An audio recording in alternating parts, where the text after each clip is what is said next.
നമ്മുടെ മനസ്സിൽ എന്താണോ നമ്മൾ ചിന്തിക്കുന്നത് അതാണ് നമ്മുടെ ജീവിതത്തിൽ സംഭവിക്കുന്നു എന്നുള്ളതാണ്. പോസിറ്റീവ് നെഗറ്റീവ് എന്ന് പറയുന്ന രണ്ട് ചിന്തകളുണ്ട്. ഇതിൽ നമ്മൾ പോസിറ്റീവായിട്ട് ചിന്തിക്കുകയാണെങ്കിൽ നമ്മുടെ എല്ലാ കാര്യവും വിജയിക്കുമെന്നുള്ളതാണ്.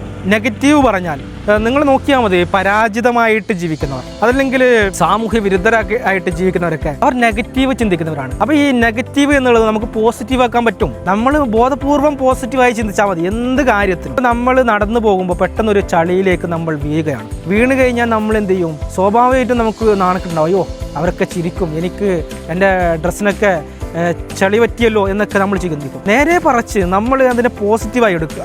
ഓ എനിക്ക് ഇത്രയല്ലേ സംഭവിച്ചിട്ടുള്ളൂ, എൻ്റെ കൈയൊന്നും ഒടിഞ്ഞില്ലല്ലോ. ഇങ്ങനെ ഈ നിലക്ക് പോസിറ്റീവായിട്ട് ചിന്തിക്കുമ്പോൾ നമ്മുടെ ചിന്തകൾക്ക് മാറ്റങ്ങൾ വരുമെന്നുള്ളതാണ്. പോസിറ്റീവായിട്ട് ചിന്തിച്ചവരെ ജീവിതത്തിൽ പുരോഗതി ഉണ്ടാവൂ.